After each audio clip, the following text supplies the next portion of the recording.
கோரி அக்கா, என்ன உங்க முகம் ஏதோ குழப்பத்துல இருக்க மாதிரி இருக்கு? அத ஏன் கேக்குற சோனா? உனக்கே தெரியும், எனக்கு ஒரு பையன் ஒரு பொண்ணு.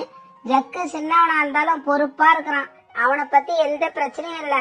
மூத்தவ பிளாக்கி தான் எனக்கு பிரச்சனையே. எப்போ ஏதாவது சண்டை போட்டுக்கிட்டே இருக்கிறா. நாம எது சொன்னாலும் காதுல வாங்கிக்கவே மாட்டாங்கறா. சாயங்காலம் லேட்டா வீட்டுக்கு வரா. ஏன் இவ்வளவு லேட்டுன்னு கேட்டா அதுக்கு ஒரு சண்டைய ஆரம்பிச்சிருவா. இவளை வச்சுக்கிட்டு எனக்கு என்ன பண்றதுன்னே தெரியல. கோரி அக்கா, பிளாக்கி தான் பெரிய பொண்ணு ஆயிட்டால, அதனால அவகிட்ட கோவமா பேசாதீங்க. அன்பா சொல்லுங்க, கேட்டுப்பா. சோனா, பிளாக்கி என் பேச்சு சுத்தமா மதிக்கிறதே இல்ல. கால அண்ணாவும் பிளாக்கிய கொஞ்சம் கூட கண்டுக்கிறது இல்லன்னு நினைக்கிறேன். முதல்ல கால அண்ணா ஒழுங்கா இருந்தாதானே மத்தவங்களுக்கு புத்தி சொல்ல முடியும். சோனா, ஒரு குடும்பத்துல அப்பா ஒழுங்கா இருந்தா அந்த குடும்பமே ஒழுங்கா இருக்கும். ஆனா என் குடும்பத்துல அப்படி இல்ல. வர்றது, சாப்பிடுறது, தூங்குறது, இதுதான் காலுவோட வேலையே. பசங்க கிட்ட என்ன ஏதுன்னு பேசுறதே கிடையாது. நான் மட்டும் தனியா கத்திட்டு கிடந்தா என்ன ஆக போகுது? நான் உணவு தேட போவேனா இல்ல பிளாக்கி கிட்ட மல்லு கட்டிட்டு நிப்பனா? நீயே சொல்லு. கோரி இப்படி தன்னோட மனசுல இருந்த ஆதங்கத்தை எல்லாம் சோனா கிட்ட கொட்டி தீர்த்துச்சு. இப்படி அவங்க பேசிக்கிட்டு இருந்ததால நேரம் போனதே தெரியல. அப்ப சாயங்காலம் ஆயிடுச்சு. சரி கோரி அக்கா, எனக்கு டைம் ஆயிடுச்சு, நான் கிளம்புறேன். நாளைக்கு உங்க வீட்டுக்கு வந்து பிளாக்கி கிட்ட பேசி பாக்குறேன். பிறகு கோரிக்காகவும் சோனா குருவியும் அவங்கவுங்க வீட்டுக்கு பறந்து போனாங்க. ஜக்கு, அக்கா இன்னும் வரலையா? இல்லம்மா, 2 பேரும் ஒன்னாதான் தண்ணி குடிக்க போனோம். தண்ணி குடிச்சிட்டு கொஞ்ச நேரம் பேசிக்கிட்டு இருந்தோம். சாயங்காலம் ஆயிடுச்சு, வா வீட்டுக்கு போலாம்னு கூட்டதுக்கு நான் லேட்டா வரேன், நீ போன்னு சொல்லிட்டா. ஜக்கு இப்படி சொல்லி முடிக்கிறப்ப காலுக்காகவும் அங்க வந்துச்சு. காலேஜி, தினமும் இப்படி தேவையில்லாம ஊர் சுத்திட்டு வரீங்கல்ல, இதுல காட்டுற அக்கறையில பாதியாவது நம்ம பொண்ணு மேல காட்டுங்க. ஆனா காலு இதுக்கு எந்த பதிலும் சொல்லாம கூட்டுல படுத்து தூங்கிடுச்சு. இந்த மாதிரி ஒரு புருஷனை வச்சுக்கிட்டு நான் என்ன செய்யறதுன்னே தெரியல. ஜக்கு, நீ வீட்லயே இரு, அம்மா போய் பிளாக்கி எங்கன்னு பாத்துட்டு வர. கோரி இப்படி சொல்லிட்டு கிளம்ப போறப்ப பிளாக்கியும் கூட்டுக்கு வந்துடுச்சு. பிளாக்கி, இருட்டவே ஆரம்பிச்சிடுச்சு. இது வரைக்கும் நீ வெளியில என்ன பண்ணிட்டு இருந்த?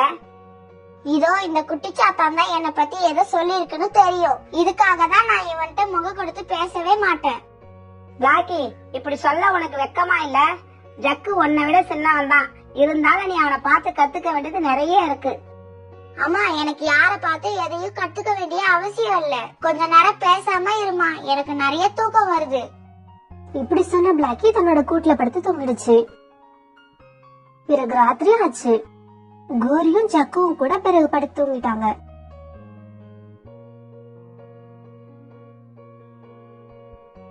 மறுநாள் காலையிலேயே கோரி ஜக்குவையும் பிளாக்கியையும் எழுப்புச்சு. பிளாக்கி, ஜக்கு, 2 பேரும் எழுந்துருங்க சீக்கிரம். கோரியோட குரலை கேட்ட 2 பேரும் அவசர அவசரமா எழுந்திருச்சாங்க. மீனாண்டி மரக்கட்டையில வச்சு வலுவான வீடு எப்படி கட்டுறதுன்னு சொல்லி கொடுக்கறதுக்காக 15 நாள் கோர்ஸ் ஒண்ணு இன்னையில இருந்து ஆரம்பிச்சிருக்காங்க. காலையில 8 மணிக்கெல்லாம் நீங்க 2 பேரும் அங்க போகணும். 2 பேரும் 15 நாளும் கிளாஸ் அட்டன் பண்ணி நல்லா கத்துக்கிட்டு வரணும். அம்மா, நான் கண்டிப்பா நல்லா கத்துப்பேம்மா. பிறகு கொஞ்ச நேரம் கழிச்சு 2 பேரும் மீனா ஆண்டியோட கோர்ஸ் நடக்கிற இடத்துக்கு போனாங்க. இப்படி போன பிளாக்கி வழியில ஒரு மரத்துல உட்காந்துச்சு. இத பார்த்த ஜக்குவும் அங்க போய் உட்காந்துச்சு. பிளாக்கி, இங்கேயே உக்காடுற, மீனாண்டியோட ஸ்கூலுக்கு இன்னும் கொஞ்சம் தூரம் போகணும். ஜக்கு, நான் வீடு கட்ட கத்துக்கவும் வேணாம், வீட்டை கட்டவும் வேணாம். உனக்கு கத்துக்கணும்னு அவசியம் இருந்தா நீ போய் கத்துக்க, என்ன கூப்பிடாத. அப்புறம் அம்மாவுக்கு தெரிஞ்சா திட்டுவாங்களே. எப்படி தெரியும்? நீ சொன்னாதானே தெரியும். நீ மட்டும் சொன்னு வச்சுக்க. பாக்கி இப்படி ஜக்குவ மாட்ட, ஜக்கு எதுவும் பேசாம பறந்து ஸ்கூலுக்கு போச்சு. கிளாஸ்க்கு ஜக்கு மட்டும் வரத பார்த்த மீனா டீச்சர் இப்படி கேட்டாங்க. ஜக்கு, உங்க அக்கா வரல? உங்க அம்மா நீங்க 2 பேரும் வருவீங்கன்னு சொன்னாங்களே. இல்ல ஆண்டி, இன்னைக்கு நான் மட்டும்தான் வந்தேன். நாளையில இருந்து அக்காவும் வருவா. ஜக்குவ ஸ்கூலுக்கு அனுப்பி விட்டுட்டு தனியா உட்கார்ந்து பிளாக்கிய பாத்துட்டு அங்க ஒரு ஆண்காக வந்தது. நான் எவ்வளவோ பெண் காகங்களை பாத்திருக்கேன், ஆனா உன்ன மாதிரி ஒரு அழகான காகத்தை பார்த்ததே இல்ல. நான் ரொம்ப அழகுன்னு எதை வச்சு சொல்றீங்க? நான் வேற வேலையா இந்த காட்டுக்கு வந்தேன், ஆனா உன் அழக பார்த்ததும் நான் எதுக்காக இங்க வந்தேன்னே மறந்து போச்சு. இத கேட்ட பிளாக்கி ரொம்ப வெக்கப்படுச்சு. என் பேர் கோலி, உன் பேரு என்னன்னு தெரிஞ்சுக்கலாமா? என் பேரு பிளாக்கி. நான் உன் கூட ஃப்ரெண்ட்ஷிப்பா இருக்கலாம்னு ஆசைப்படுறேன். எனக்கு என்னோட காட்டுல பெரிய திராட்சை தோட்டம் இருக்கு, அப்புறம் நிறைய வயல்களும் இருக்கு. எனக்கு திராட்சை பழம்னா ரொம்பவும் பிடிக்கும். நானும் உங்க கூட ஃப்ரெண்டா இருக்கலாம்னு ஆசைப்படுறேன். நீ சொல்றத கேட்க எனக்கு ரொம்ப சந்தோஷமா இருக்கு. சரி வா, நம்ம நதி பக்கம் போய் கொஞ்ச நேரம் பேசிக்கிட்டு இருப்போம். இவங்க 2 பேரும் நதிக்கரைக்கு போனப்ப அங்க சோனா ஏற்கனவே தண்ணீர் குடிக்க உட்கார்ந்து இருந்துச்சு. என்ன பிளாக்கி, நீ எங்க இப்படி? கோரி அக்கா நீ மீனா ஆண்டி கிட்ட ஏதோ கோர்ஸ் படிக்க போயிருக்கான்னு சொன்னாங்க. ஆன்ட்டி, நான் அங்க இருந்து தான் வரேன். என்ன கொஞ்சம் சீக்கிரமா விட்டுட்டாங்க. ஆமா கோழி, நீ எங்க இப்படி? நிறைய ஃப்ராடு வேலையெல்லாம் பாத்துக்கிட்டு இருப்பியே, இப்ப எப்படி இருக்க? எதுக்கு உங்க காட்டை விட்டுட்டு இங்க வந்திருக்க? ஆன்ட்டி, இவர் பேரு கோலி தான். ஆனா நீங்க நினைக்கிற மாதிரி இவர் ஃப்ராட் பண்றவல்ல கிடையாது. இவருக்கு சொந்தமா பெரிய திராட்சை தோட்டமே இருக்கு. பிளாக்கி, அதையெல்லாம் எதுக்கு இவங்க கிட்ட சொல்ற? சில பேருக்கு மத்தவங்க நல்லா இருந்தாலே வயிறு எரியும். கோலி, உன்னோட காட்டுலதான் என்னோட அத்தையும் இருக்காங்க. உன்னை பத்தி எல்லாம் எனக்கும் தெரியும். இதை கேட்ட அந்த கோலிக்காகத்துக்கு ரொம்ப பயமாயிடுச்சு. பிளாக்கி, நான் வரேன். இன்னைக்கு நம்ம என்ன மரத்துல சந்திச்சோமோ நாளைக்கும் அதே மரத்துல சந்திப்போம். இப்படி சொல்லிட்டு அந்த காகம் அங்க இருந்து பறந்து போச்சு. ஆன்ட்டி, நீங்க செய்யறது எதுவுமே சரியில்லை. என் ஃப்ரெண்டை ஏன் முன்னாடியே அவமானப்படுத்திட்டீங்க. அவருக்கு பெரிய திராட்சை தோட்டம் இருக்கு தெரியுமா? அங்க என்னையே அழைச்சிட்டு போறேன்னு சொல்லிருக்காரு. அவன் சொல்றது எல்லாமே போய். பிளாக்கி, நீ எதையும் நம்பிடாத. இப்படி சொல்லிட்டு சோனா குருவி பறந்து போச்சு. அன்னைக்கு சாயங்காலம் ஆச்சு.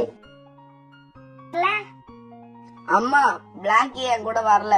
போற வழியிலேயே ஒரு மரத்துல உட்காந்துட்டு என்ன மட்டும் தனியா போன்னு சொல்லிட்டா. கிளாஸுக்கு அவ வரவே இல்ல. ஆனா இத நான் சொன்னேன்னு மட்டும் அவகிட்ட சொல்லிடாதம்மா. இப்ப பிளாக்கியும் அங்க வந்துச்சு. இனி பிளாக்கி கிட்ட கோவமா பேசக்கூடாதுன்னு முடிவு பண்ணதால கோரி கோவமா எதுவும் பேசவே இல்ல. பிளாக்கி, நீயும் வந்துட்டியாமா? வந்துட்டோமா. ஜக்குவ முன்னாடியே அனுப்பிட்டு என்னை இப்பதாமா அனுப்பினாங்க. பிளாக்கி இப்படி சொன்னதுக்கு கூட கோரி பதில் எதுவும் பேசவே இல்ல. பிறகு ராத்திரி ஆச்சு. எல்லாரும் படுத்து தூங்கிட்டாங்க. ஆனா பிளாக்கிக்கு மட்டும் தூக்கமே வரல. அம்மா, உனக்கெல்லாம் என்ன தெரியும்? இன்னைக்கு எனக்கு யாரோட ஃப்ரெண்ட்ஷிப் தெரியுமா கிடைச்சிருக்கு? அந்த பையன் பெரிய திராட்சை தோட்டம் வச்சிருக்கான். அது இல்லாம அவன் கிட்ட நிறைய வயல்களும் இருக்கு. நான் இன்னைக்குதான் அவன் கிட்ட ஃப்ரெண்டான. ஆனா என் மேல எவ்வளவு அன்பா இருக்கான்னு தெரியுமா?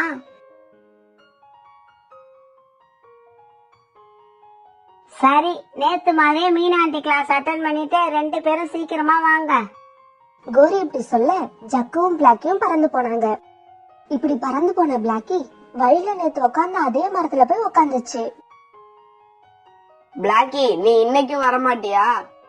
இன்னைக்கு என்னோட ஃப்ரெண்ட மீட் பண்ண போறேன். அவரை பார்த்துட்டு அப்புறமா கிளாஸ்க்கு வரேன். சரி சரி, நான் போறேன். நீ சீக்கிரமா வந்து சேரு. இப்படி சொல்லிட்டு ஜக்கு பறந்து போச்சு. கோரி அக்கா, நேத்து நதி பக்கம் போயிருந்தேன். அப்ப உங்க பொண்ணு பிளாக்கி பக்கத்து காட்டுல இருக்கிற ஒரு பையன் கூட அங்க வந்தா. என்னோட அக்கா வீடு அந்த காட்டுல இருக்கிறதால எனக்கு அவனை பத்தி கொஞ்சம் நல்லாவே தெரியும். அவன் பெரிய ஃப்ராடு. பிளாக்கி என்னடானா அவனை என்னோட ஃப்ரெண்டுன்னு சொல்றா. சோனா, நான் இப்ப பிளாக்கி கிட்ட எதுவும் கோவமா பேசுறதே இல்ல. ஏன்னா மலைப்பக்கம் உள்ள காட்டுல என் தம்பி குடும்பம் ஒண்ணு இருக்கு. அவனோட பையனுக்கு இவளை எப்படியாவது கல்யாணம் பண்ணி கொடுத்துடலான்னு பாக்குறேன். அப்படி கல்யாணம் பண்ணி கொடுத்துட்டேன்னா அதுக்கப்புறம் எனக்கு எந்த பிரச்சனையும் இல்ல. கோரி அக்கா, நீங்க இப்படி ஒரு யோசனை வச்சிருந்தா அதை சீக்கிரமா செய்யுங்க. அப்புறம் கல்யாணம் வரைக்கும் பிளாக்கிய எங்கேயுமே வெளியில அனுப்பாதீங்க. சோனா, அப்படின்னா நாளைக்கே என் தம்பி வீட்டுக்கு போய் நான் பேசிட்டு வந்துடுறேன்.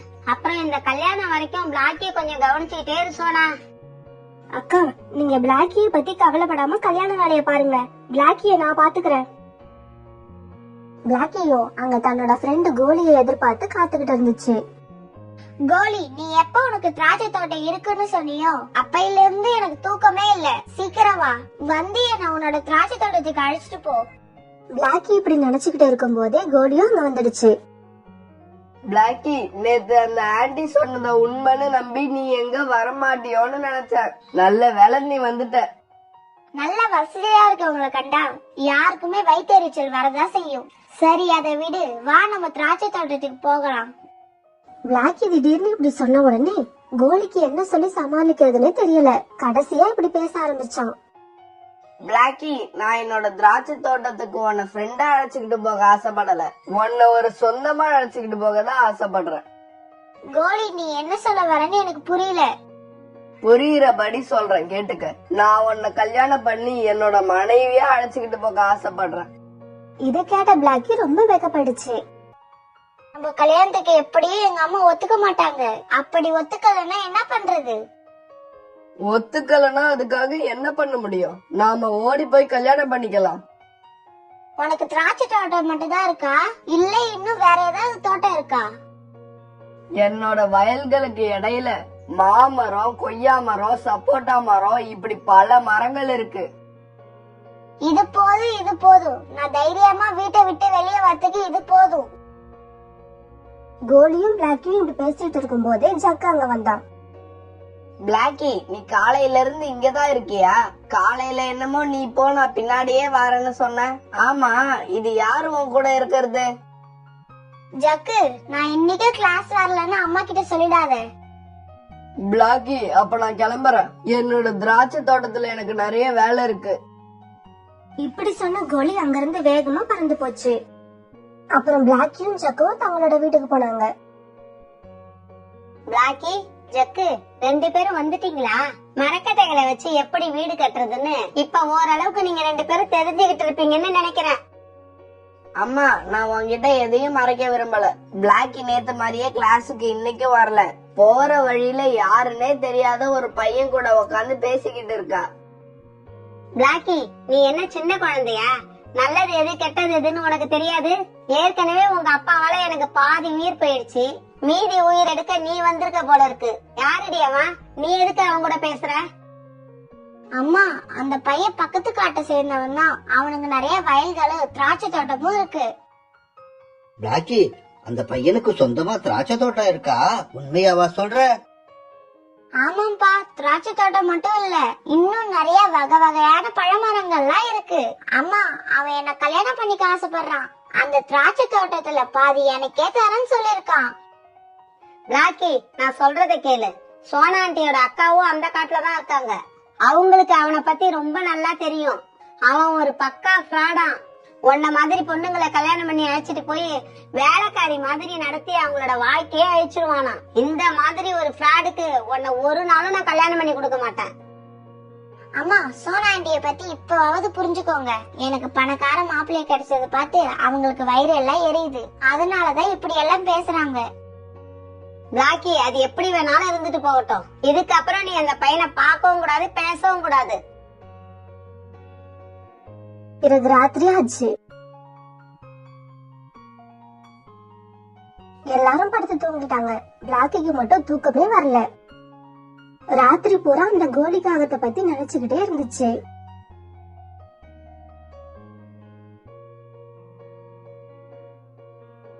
அம்மா, நான் மீனா ஆண்டி கிளாஸ்க்கு போகலாம்ல? போ போ, இன்னைக்கு நீ கிளாஸ்க்கு போறியா இல்லையான்னு பார்க்க நானும் உன் பின்னாடியே வருவேன். கோரி இப்படி சொன்னதால பிளாக்கியும் ஜக்கு கூட நேரா கிளாஸ்க்கு போச்சு. பிளாக்கி கிட்ட இப்படி சொல்லி அனுப்பின கோரிக்காகவும் காலுக்காக அழைச்சிட்டு தன்னோட தம்பி வீட்டுக்கு போச்சு. ஏய் தம்பி, போன தடவை உன்னை பார்க்க வந்தப்ப உடஞ்சி போன கூட்டுல இருந்த, இப்ப அழகான வீட்டுல இருக்க. எப்படி அது? அக்கா, என்னைக்கு என் பையன் வேலைக்கு போக ஆரம்பிச்சானோ அன்னையில இருந்து எங்களை பிடிச்ச வறுமை எல்லாம் போயிடுச்சு. கேட்கவே ரொம்ப சந்தோஷமா இருக்குடா தம்பி. ஆமா, என்ன விஷயமாக்கா வந்த? வேற ஒண்ணும் இல்லடா, என் பொண்ணுக்கு உன் பையனை கல்யாணம் பண்ணலாம்னு நினைச்சேன். அதனால உன் விருப்பம் என்னன்னு தெரிஞ்சுக்கிட்டு போகலாமேன்னு வந்தேன். கோரி இப்படி சொல்லிட்டு இருக்கும் போதே மாப்பிள்ளை பையனும் அங்க வந்தான். டேய், உன்னோட அத்தை எதுக்காக வந்திருக்காங்க தெரியுமா? உனக்கு அவங்க பொண்ண கல்யாணம் பண்ண சம்மதமானு கேட்க வந்திருக்காங்க. அத்தை, எனக்கு பிளாக்கிய கல்யாணம் பண்ணிக்க சம்மதம் தான். இருந்தாலும் பிளாக்கி படிச்ச பொண்ணு, நானும் கூலி வேலைக்கு போறவன். அதனாலதான் இது சரியா வருமானு யோசிக்கிறேன். டேய், உன்ன மாதிரி பொறுப்பான பையன் கிடைக்க என் பொண்ணு கொடுத்து வச்சிருக்கணும். டேய் தம்பி, நாளைக்கு காலையில உன் பையனை அழைச்சிட்டு வீட்டுக்கு வந்துரு. நாளைக்கே உங்க 2 பேருக்கும் கல்யாணம். இப்படி சொல்லிட்டு தம்பி வீட்டை விட்டு கிளம்பின கோரி காலுவ வீட்டுக்கு அனுப்பிட்டு நேரா சோனா வீட்டுக்கு போச்சு. என்ன கோரி அக்கா, பிளாக்கி கல்யாண விஷயம் என்ன ஆச்சு? எல்லாம் பேசி முடிச்சாச்சு சோனா. நாளைக்கு என் தம்பி பையன் வந்து என் பொண்ண கல்யாணம் பண்ணி அழைச்சிட்டு போறேன்னு சொல்லிட்டான். இப்பதான் எனக்கு மனசு நிம்மதியா இருக்கு. ஆமா, பிளாக்கி இப்ப எங்க இருக்கா? வீட்ல தானே? இல்ல சோனா, அவளை ஜக்கு கூட மீனாவோட கிளாஸ்க்கு அனுப்பியிருக்கா. இப்ப கூட நேரா அங்க போலான்னு தான் நினைச்சேன். அப்புறம் உன்னை பார்த்து கல்யாண நிச்சயமான செய்தியை சொல்லிட்டு போலான்னு இங்க வந்தேன். சரி, நானும் வரேன் பிளாக்கிய பாக்க. இப்ப கௌரிக்காக்கும் கூட சோனா குருவும் சேர்ந்து பிளாக்கிய பாக்க மீனா நடத்துற கிளாஸ்க்கு போனாங்க. மீனா டீச்சர், பிளாக்கி இன்னைக்கு கிளாஸ்க்கு வந்தாளா? இன்னைக்குதான் ஃபர்ஸ்ட் டைமா கிளாஸ்க்கு வந்தா. வந்த உடனே அவளுக்கு தண்ணி தாக வந்துடுச்சு. தண்ணி குடிச்சிட்டு வரன்னு போனவ இன்னும் வரல. நாளையில இருந்து அவ வந்தா கூடவே ஒரு வாட்டர் பாட்டிலும் கொடுத்து விடுங்க. பிளாக்கி கிளாஸ்ல இல்லன்னு தெரிஞ்ச உடனே பயந்து போன கௌரிக்காகவும் சோனா கூட சேர்ந்து பிளாக்கிய தேட ஆரம்பிச்சது. பிளாக்கி, நான் உனக்காக எவ்வளவு நேரமா காத்துக்கிட்டு இருக்கேன் தெரியுமா? நீ கொஞ்சம் கூட கவலையே இல்லாம இவ்வளவு லேட்டா வர. நான் எவ்வளவு கஷ்டப்பட்டு தெரியுமா இங்க வரேன். என்னை எங்கேயும் வெளியில போக கூடாதுன்னு சொல்லிட்டாங்க. நான் கிளாஸ்ல தண்ணி குடிச்சிட்டு வரேன்னு சொல்லிட்டு இப்ப இங்க வந்திருக்கேன். சரி, உங்க வீட்ல நம்ம கல்யாணத்தை பத்தி பேசனியா? பேசினேன். எங்க அம்மா இந்த கல்யாணத்துக்கு ஒத்துக்கவே இல்ல. அதுக்கு காரணமே சோனா ஆண்டி தான். உனக்கு திராட்சை தோட்டமும் இல்லையா, எந்த வேலையும் இல்லையா, ஏமாந்த பொண்ணுங்களை கல்யாணம் பண்ணி அழைச்சிட்டு வந்து அவங்கள உணவு தேட சொல்லி நீ உட்கார்ந்து சாப்பிடுறியா? இத கேட்ட உடனே பயந்து போன கோலிக்காகவும் யாராவது நம்மள பாக்குறாங்களான்னு சுத்தியும் முத்தியும் பாத்துச்சு. பிளாக்கி, இதுக்கு மேல நம்ம லேட் பண்ண கூடாது. இன்னைக்கு ராத்திரி 12 மணிக்கு நான் உங்க கூட்டுக்கு வரேன். நான் வந்த உடனே என் கூட வந்துடு. உன் கூட வந்துட்டா அப்புறம் என் குடும்பம்? பிளாக்கி, நம்ம காதலுக்கு முன்னால குடும்பம் எல்லாம் ஒரு விஷயமே கிடையாது. அதையெல்லாம் அப்புறம் பாத்துக்கலாம். இப்படி சொன்ன கோலி அந்த இடத்த விட்டு பறந்து போச்சு. இவங்க பேசுனது எல்லாம் ஒரு மரத்துக்கு பின்னால சோனா கூட ஒளிஞ்சு நின்னு கேட்ட கோரிக்காகவும் துக்கம் தாங்காம அழுதுச்சு. கோரி அக்கா, இப்ப பிளாக்கிக்கு நம்ம எது சொன்னாலும் புரியாது. அவ வழியில போய் தான் அவளை மாத்தணும். அதனால நீங்க தைரியமா வீட்டுக்கு போங்க. பிளாக்கியோட மனசு மாத்தி அவளை உங்க பொண்ணா கொண்டு வந்து உங்ககிட்ட ஒப்படைக்கிறேன். சோனா, என் பொண்ணு என்னை விட்டுட்டு போயிட மாட்டாள்ல? கண்டிப்பா போக மாட்டா, என்ன நம்புங்க. இத கேட்ட கோரிக்காவ வீட்டுக்கு கிளம்ப சோனா பிளாக்கி கிட்ட போச்சு. என்ன பிளாக்கி இங்க உட்கார்ந்துருக்க? சோனாவை பார்த்த உடனே பிளாக்கி கோபத்துல முகத்தை திருப்பிக்கிச்சு. பிளாக்கி, உனக்கு ஒரு சந்தோஷமான செய்தி சொல்லதான் ஆண்டி இப்ப வந்திருக்க. இத கேட்ட உடனே ஆச்சரியமான பிளாக்கி சோனாவை பார்த்து இப்படி கேட்டுச்சு. சந்தோஷமான செய்தியா? அது என்னது? உன்னோட ஃப்ரெண்டு கோலி பத்தி நான் சொன்னதெல்லாம் உண்மை இல்ல போல இருக்கு. இத கேட்ட பிளாக்கி உண்மையிலேயே ரொம்ப சந்தோஷமாயிடுச்சு. ஆண்டி, இப்பயாவது உண்மையை தெரிஞ்சுக்கிட்டீங்க, ரொம்ப சந்தோஷம். ஆமா, இதை எப்படி கண்டுபிடிச்சீங்க? அந்த காட்டுல கோலின்னு 2 காகங்கள் இருக்கும். அதனால வந்த பிரச்சனை தான் இது. பிளாக்கி, நீ கவலைப்படாத. உங்க அம்மா கிட்ட சொல்லி உங்க கல்யாணத்தை நானே நடத்தி வைக்கிறேன். சோனா இப்படி தனக்கு ஆதரவா மாறினதை பார்த்த பிளாக்கிக்கு ரொம்ப மகிழ்ச்சி. ஆண்டி, ஆனா இந்த கல்யாணத்துக்கு அம்மா ஒத்துக்க மாட்டாங்கன்னு நினைச்சு இன்னைக்கு ராத்திரி நானும் கோலியும் ஓடி போய் கல்யாணம் பண்ணிக்கலாம்னு முடிவு பண்ணிட்டோமே. இப்ப என்ன பண்றது? அப்படியா? இது ஒண்ணும் தப்பே இல்லடி பிளாக்கி. கோரி அக்கா ஒத்துக்க மாட்டாங்கன்னு தானே இப்படி ஒரு முடிவு எடுத்தீங்க. இதுக்கப்புறம் உங்க அம்மாவை ஒத்துக்க வைக்க வேண்டியது என் பொறுப்பு. ஆண்டி, ஆனா இன்னைக்கு ராத்திரி கோலி என்ன கூப்பிட வந்துருவானே. எதை பத்தியும் நீ கவலைப்படாத. இப்ப நான் கோலி இருக்கிற காட்டுக்கு தான் போறேன். வா, அங்க போய் உங்க அம்மா கல்யாணத்துக்கு ஒத்துக்கிட்ட விஷயத்த கோலி கிட்ட சொல்லிட்டு அப்படியே அவனோட திராட்சை தோட்டத்தையும் பாத்துட்டு வருவோம். ஆண்டி, இப்ப எனக்கு ரொம்ப சந்தோஷமா இருக்கு. என் மனசை நீங்க நல்லா புரிஞ்சு வச்சிருக்கீங்க. அதே பிளாக்கி, உன் மனசு மட்டும் இல்லடி, உன் வயசுல உள்ள எல்லா பொண்ணுங்க மனசும் இப்படிதான் இருக்கும். உங்க மனசு இப்படிதான் இருக்குங்கிறது எனக்கு மட்டும் இல்ல, எல்லா அம்மாக்களுக்குமே தெரியும். இப்படி சொன்னா பிளாக்கி கூட பக்கத்து காட்டை நோக்கி பறந்து போச்சு. இப்படி பறந்து பறந்து ஒரு வழியா பக்கத்து காட்டை வந்து சேர்ந்தாங்க. பக்கத்து காட்டுக்கு வந்த இவங்க முதல்ல ஒரு பறவைய பார்த்து இப்படி கேட்டாங்க. கோழிங்கிற காகத்தை பக்கம் வந்தோம், அது எங்க இருக்குன்னு சொல்ல முடியுமா? யாரு? கோழியா? எந்த கோழி? அந்த ஃப்ராடு கோழிய பாக்க வந்தீங்க? நீங்க எந்த கோழிய பத்தி சொல்றீங்க? இந்த காட்டுல இருக்கிறதே ஒரே ஒரு கோழி தான். அந்த கோழி இந்த ஃப்ராடு கோழி தான். என்ன ஆண்டி இப்படி சொல்றாங்க? கொஞ்சம் பொறுமையா இரு பிளாக்கி, நல்லா விசாரிக்கிறேன். நான் சொல்ற கோழிக்கு திராட்சை தோட்டம் எல்லாம் சொந்தமா இருக்குது. என்னது திராட்சை தோட்டமா? இந்த காட்டுல திராட்சை தோட்டமே கிடையாது. அந்த பறவை இப்படி சொன்னதை கேட்ட பிளாக்கிக்கு ரொம்ப குழப்பமாயிடுச்சு. ஆண்டி இப்ப என்ன பண்றது? சரி சரி, நீங்க அந்த கோழி வீடு எங்க இருக்குன்னு சொல்லுங்க, நாங்களே நேர்ல போய் பாத்துக்கிறோம். நேரா போனா ஒரு பெரிய மரம் வரும். அந்த மரத்துக்கு பக்கத்துலதான் அவனோட கூடு இருக்கு. பிளாக்கி வா, அவன் உன்னோட கோழியா இல்லையான்னு போய் பாப்போம். இப்ப சோனாவும் பிளாக்கியும் அந்த பறவை சொன்ன அடையாளத்தை வச்சு அங்க போனாங்க. அங்க நடந்த காட்சியை பார்த்துட்டு பிளாக்கி ரொம்ப அதிர்ச்சி ஆயிடுச்சு.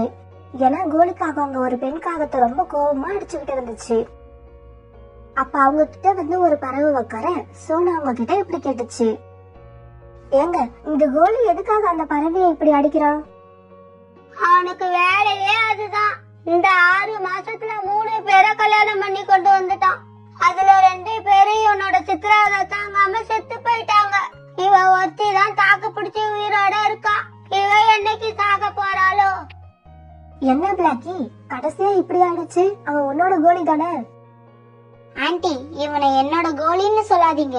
இவன் ஒரு பொய்க்காரன். மறுநாள் கோரியோட தம்பி பையனுக்கும் பிளாக்கிக்கும் ஜாம் ஜாம்னு கல்யாணம் நடந்துச்சு. சோனா உனக்கு தான் நான் நன்றி சொல்லணும். இந்த கல்யாணம் நீ இல்லைன்னா நடந்தே இருக்காது. என்னக்கா இதுக்கு போய் நன்றி சொல்லிக்கிட்டு? பிளாக்கி என் பொண்ணு, அவளுக்கு இதெல்லாம் செய்யாம வேற யார் செய்வா?